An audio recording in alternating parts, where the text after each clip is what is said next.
Sziasztok! Múlt héten serpenyőben sült zsemle elkészítését mutattam be, a mai videóban pedig pihepuha zsemlét készítek. Ez most sütőben fog sülni, és tejet is tartalmaz. Egy keverőtálba öntök 200 g tejet és 140 g vizet. Ha gyorsan szeretnéd, hogy megkeljen a tészta, akkor érdemes a tejet és a vizet kicsit megmelegíteni. Ehhez hozzáadok 500 g lisztet, ez lehet kenyérliszt, vagy pedig finom liszt. Az egészet összekeverem, és 1-2 órát állni hagyom. Nem gond, ha időhiányában minden hozzávalót egyszerre adsz hozzá, úgyis jó lesz, csak sokkal jobban kezelhető a tészta, kicsit áll a liszt folyadék keveréke. A pihentetés után hozzáadok 50 g kovászt, és összekeverem. A kovász mennyisége függ attól, hogy milyen gyorsan szeretnéd, hogy megkeljen a tészta.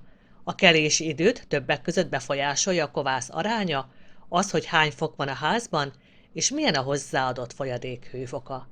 Én ezt kora reggel dagasztottam, késő este formáztam, és másnap reggel sütöttem, azért ennyi a kovász aránya. Gyorsabb kelesztést, ha szeretnél, akkor mehet 100 g kovász is. Pár perc pihentetés után hozzáadok 10 g sót, 10 g cukrot és 1 darab tojást. Az egészet összekeverem, majd apránként adakolva hozzáadok 30 g puha vajat és dagasztom.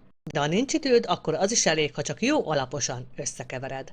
A vajat van, hogy felolvasztom, de ilyenkor érdemes kicsit csökkenteni a folyadék mennyiségét. Az egészet összedagasztom kézzel vagy géppel. A tésztát dagasztás után átteszem egy kivajazott tálba. 2-3 alkalommal hajtok a tésztán, mert sokkal könnyebben lehet formázni majd a zsemléket, jobban lesz tartása, és szebb lesz a zsemle. Nem gond, ha nincs időd a hajtogatásra, de akkor érdemes kicsit kevesebb folyadékot használni. A tésztát letakarva egészen addig állni hagyom, amíg kétszeresére meg nem nő.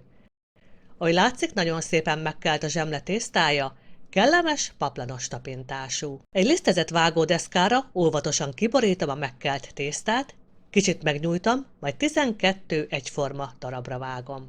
Lehet mérleget is használni, ha teljesen egyforma méretű zsemléket szeretnél.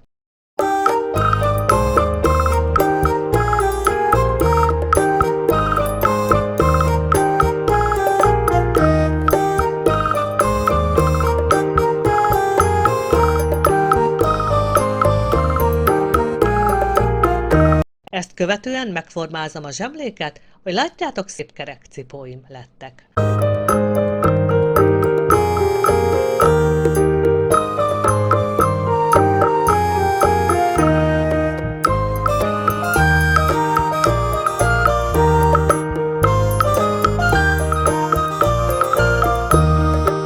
Egy tepsit kivajazok, majd ebbe teszem a cipókat.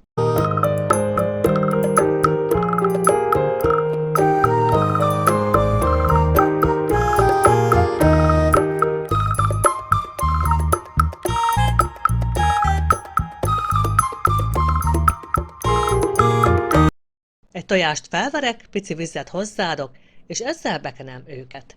Ezt követően a zsemléket egy órán keresztül még kelesztem, vagy pedig hűtőbe teszem, és később sütöm meg őket. Ha hűtőbe kerül, akkor letakarom. Azt is lehet, hogy formázás előtt teszed hűtőbe a tésztát, és csak sütés előtt készítesz cipókat. Ilyenkor érdemes korábban kivenni a tésztát a hűtőből, mert könnyebb formázni, ha nem olyan hideg. Én most hűtőbe tettem a letakart cipókat, és reggel sütöttem meg. A sütőt előmelegítem 200 fokra. A zsemléket lespriccelem vízzel, és körülbelül 20-25 percig sütöm őket egészen addig, amíg aranyszínűre meg nem sülnek.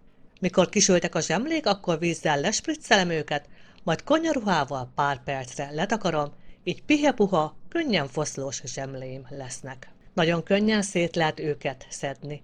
Érdemes a zsemléket sütőrácsra tenni, hogy ne nedvesedjen be az aljuk. Köszönöm, hogy velem tartottatok, és azt is, ha megírjátok, ha kipróbáltátok ezt a receptet. További szép napot, sziasztok!